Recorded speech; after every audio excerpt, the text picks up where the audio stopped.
Hey you! Have you ever wanted to build a 1/12 model of an F-16 cockpit? What if I told you that every button, switch and dial was there and accounted for? What if I told you that it was the objectively cooler F-16A, with its adorably 70s stores control panel and the radar screen conveniently located right near the pilot's crotch? What if I told you that the only company that makes this kit is... Italeri. Oh no. Join me as I build quite possibly the only Italeri kit worth buying! As with most model aircraft, this build started with the cockpit. In my usual fashion, I didn't bother to clean up any of the parts and just painted everything black, because the cockpit's going to be hidden and nobody would ever be able to see it anyways. Nah, in all seriousness, I decided to start with the F-16's Aces 2 ejection seat. I decided to take extra care with fixing sprue gate knobs and mold lines and other such imperfections this time around, because otherwise, what the fuck else am I doing? This process of snipping the part off the sprue with my cheaper side cutters, snipping the bulk of the sprue gates off with single bladed nips, and then sanding off any raised bits until it's flush, was repeated for just about every part, so I'm not going to torture you by repeating this over and over. So anyways, as I was saying, the sides and the bottoms of the ejection seat were first snipped off the sprues with my cheaper side cutters, and then the bulk of the sprue gates snipped off with the single bladed nips, and then what remained of the sprue gates was sanded off until they were flush with the rest of the part.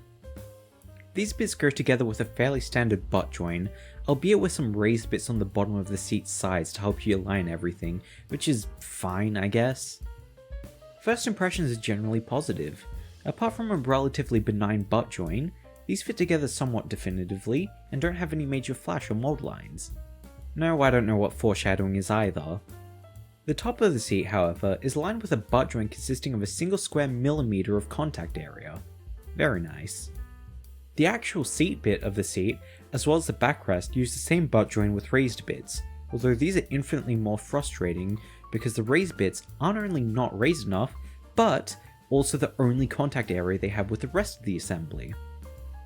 The back of the ejection seat is even worse because it has literally no locating features and is the equivalent of a terrible job interview. You're given absolutely nothing to work with and are left wondering if this is somehow your fault, or if being asked why did you apply to this store location specifically rather than the one in the next suburb over is just a really fucking terrible question. There were a few other bits with similarly vague and not particularly ideal fit, but after I built the ejection seat, as far as I felt was practical, I moved on to the instrument panel combing. This is made up of 4 major components: the main bit, the 2 sort of extensions of the main bit, and then a flat bit that fills in the big void running across the middle of the main bit. The 2 extensions go together with a similar butt joint with a slight raised ledge, as a lot of the ejection seat does, and is generally fine. The middle bit, however, can fuck right off. This part, which I think is the HUD camera, is very small and has a gigantic mold seam, so it was really unfun to clean up. And then when you're putting everything together, the fit is really vague and floaty and just generally doesn't feel like it's supposed to go where it's supposed to, but it is. There are also these 2 parts to represent the indexer lights, although these fit absolutely terribly and are a straight ordeal to get into place. Also, I didn't record it and ended up doing it a lot later into the build, but the HUD was also vague and terrible, and overall it's evident that whoever designed this whole sub-assembly's parents didn't love them. Thankfully, after this, there were only a few easy bits I needed to do before final cleanup and priming. The integrated control panel is designed quite cleverly. There's locating pins and most of the jank fit is hidden by a few separate detail parts, which is nice.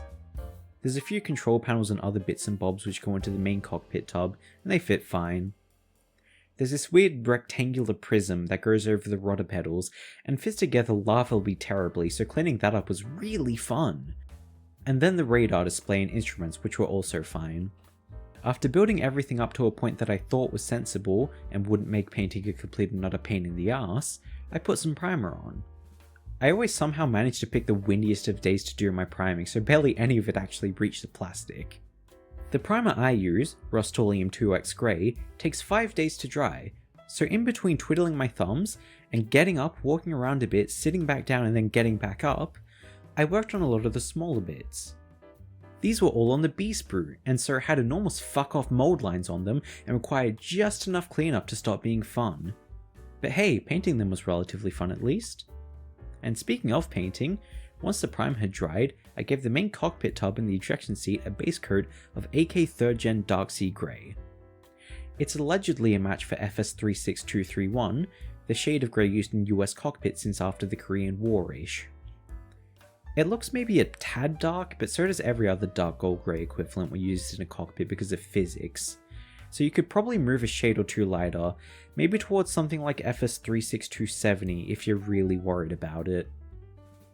I then gave the control panels on the side of the cockpit tub, as well as the instruments on the instrument panel, a few coats of black. I didn't use masking tape on the cockpit tub, but honestly I sort of wish I did, because getting a good solid demarcation between the control panels and the main bits proved a bit annoying, but I managed nonetheless. After that, I did a bit of work on the ejection seat, pretty much just following the instructions and /or reference photos, but only if they validated what was on the instructions. And speaking of reference photos, when it came time to pick out all the dials and switches on the main cockpit tub, I'd really recommend seeking them out, because the instructions painting guides are more or less worthless. I mainly relied on Cockpit 360's panoramic image of 81-0663's cockpit from the NMUSAF. They used to have an app, but that stopped working about a year ago because we can't have nice things. But this, along with a bunch of other really good quality cockpit panoramas, can be found on their Facebook page, which I've linked in the description. This process did take a little while, and a lot of mistakes were made, but with a nice pointy brush, a bit of patience, and maybe a bit of emotional support from having a cat sleeping next to you, it's pretty fun. Once I got everything to a point that I wasn't completely unhappy with, I gave everything a very light dry brush just to bring out a bit of the detail from the monolithic black side consoles, as well as chucking on a bit of my beloved AK Gauzy agent to most of everything. I've ranted and raved about how good AK Gauzy agent is before, but I think it's physically impossible to apply this stuff incorrectly. I was getting a bunch of weird bubbles and stuff, but it settled down and gave a nice gloss surface for the decals. And speaking of, they're alright. They're printed by Cartograph, and as such are printed well and go down nicely.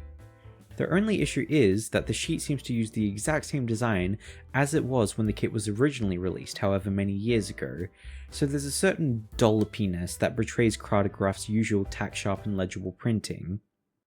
There are also a few decals, notably the warning annunciator panels, the vertical velocity indicator, and this dial on what I believe is the oxygen panel are transparent instead of white or otherwise coloured as they probably should be.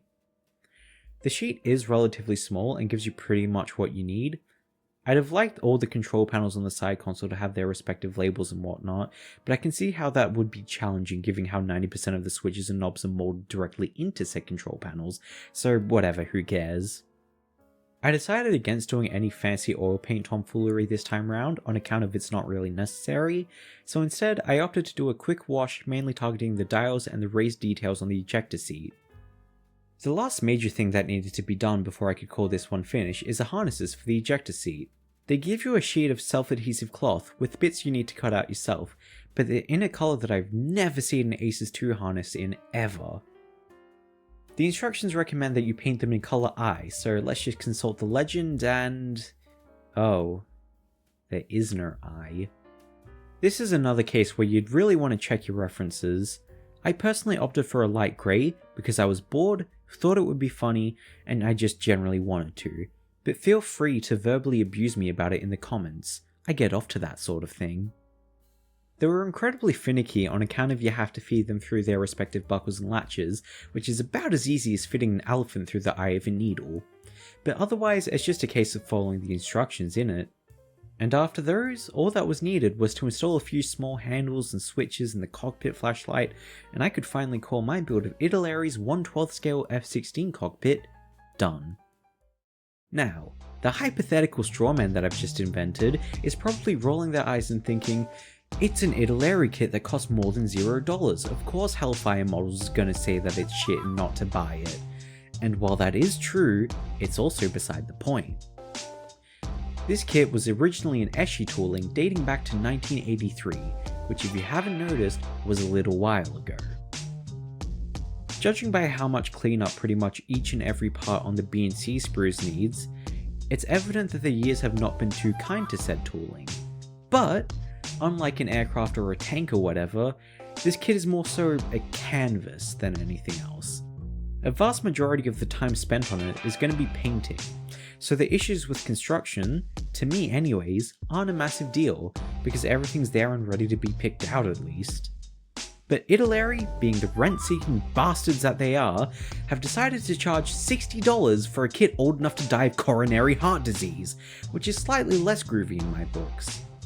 So really, whether or not this kit is worth it depends on if you think you want it.